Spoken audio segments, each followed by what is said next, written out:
voilà pour la suite.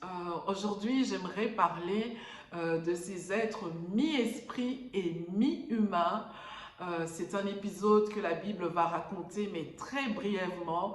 Et pourtant, c'est digne de pouvoir s'arrêter dessus. En fait, comme je vous disais, Dieu a une mission d'avoir une nation physique, Israël, et d'avoir une nation spirituelle qui est l'Église. Ça va être la même chose du côté de Satan. Et en fait, en voulant avoir aussi une nation spirituelle, Satan va chercher à influencer des gens, à posséder des gens, à oppresser des gens, afin que ces personnes puissent agir, faire sa volonté. Jésus va dire dans Jean 8, 44, « Vous avez pour père le diable et vous voulez accomplir les désirs de votre père. Il a été meurtrier dès le commencement et il ne se tient pas dans la vérité, parce qu'il n'y a pas de vérité en lui. Lorsqu'il profère le mensonge, il parle de son propre fond, car il est menteur et le père du mensonge. » Et en réalité, Jésus est en train de nous dire que le diable a des fils, mais ce sont des fils spirituels qui vont faire les désirs du diable.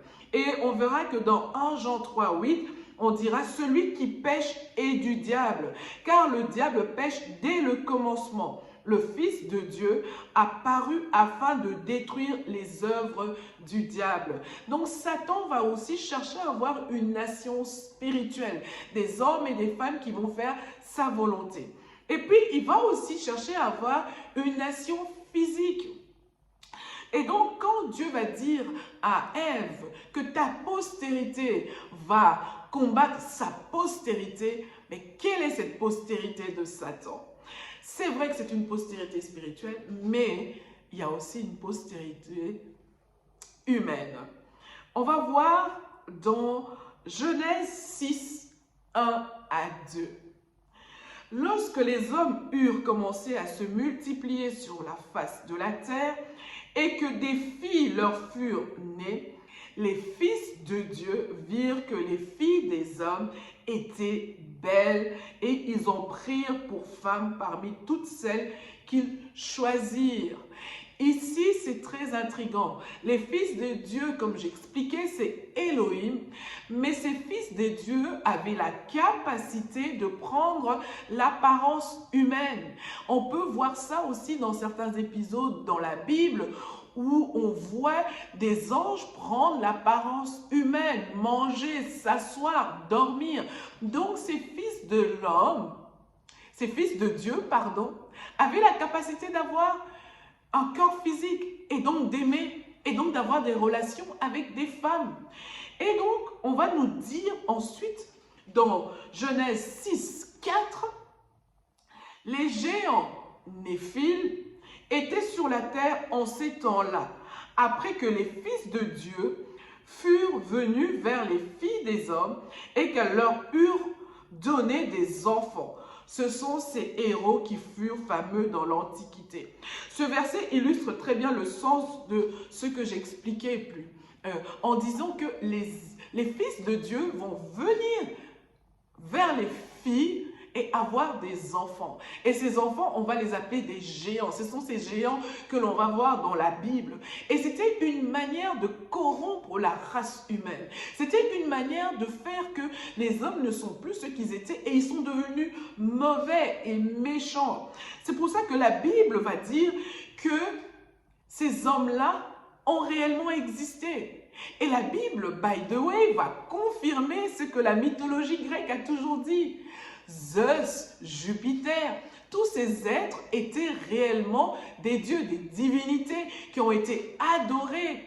Mais ils ont existé et la Bible va en parler. Et donc, à cause de cette race corrompue, il va y avoir un jugement. Le jugement de Dieu va tomber. Et on va lire dans Genèse 6, 5 à 7, l'Éternel vit que la méchanceté des hommes était grande sur la terre et que toutes les pensées de leur cœur se portaient chaque jour uniquement vers le mal. L'Éternel se repentit d'avoir fait l'homme sur la terre et il fut affligé en son cœur. Et l'Éternel dit, j'exterminerai de la terre de la face de la terre l'homme que j'ai créé, depuis l'homme jusqu'au bétail, aux reptiles et aux oiseaux du ciel, car je me repens de les avoir faits. Et donc, la race étant corrompue, Dieu va décider de les détruire. Et on va voir qu'il va y avoir le déluge, toute cette race, tous ces néphiles vont tous mourir. Et donc, ça c'est la première chose. Quand Dieu voit cette race corrompue, Dieu va juger. Il va décider de détruire.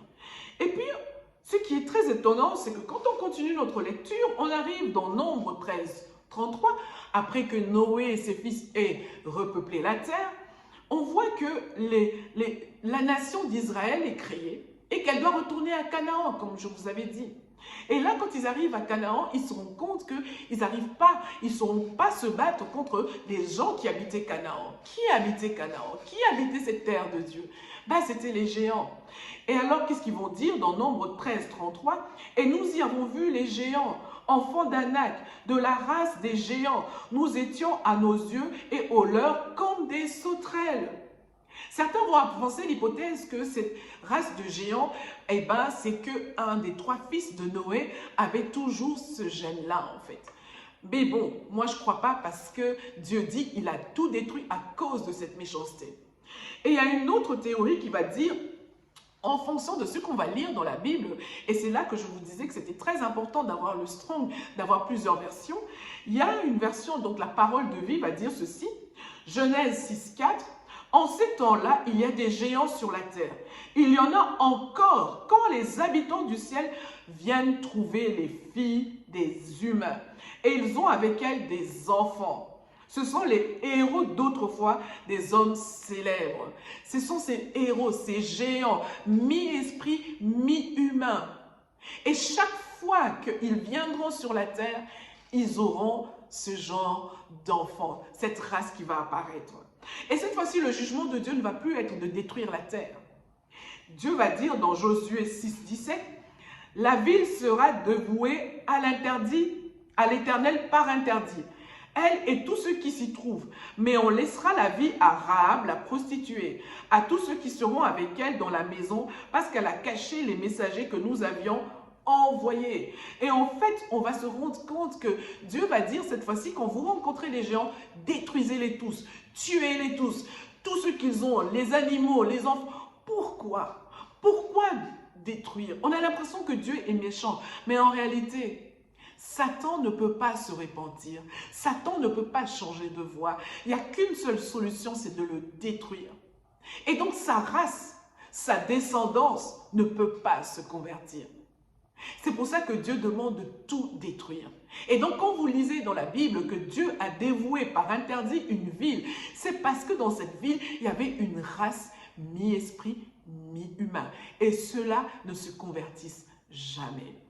Et donc, on va voir que dans Josué 11, 21, 22, va dire, dans le même temps, Josué se mit en marche et il extermina les Anakim de la montagne d'Hébron, de Débir, d'Anam et de toute la montagne de Juda et de la montagne d'Israël. Ils ont été partout, ces géants.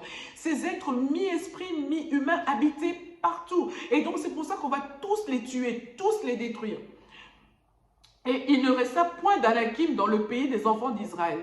Il n'en resta qu'à Gaza, à Gath et à Asnod.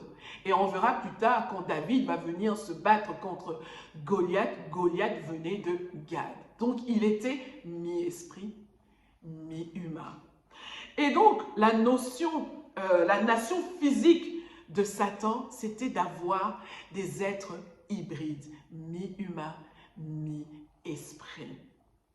Donc, c'est pour ça que Jésus va dire dans Matthieu 13, 37 à 40, il répondit, celui qui sème la bonne semence est le Fils de l'homme, le champ c'est le monde, la bonne semence ce sont les fils du royaume, livrés ce sont les fils du malin, l'ennemi qui l'a semé c'est le diable, la moisson c'est la fin du monde, les moissonneurs ce sont les anges.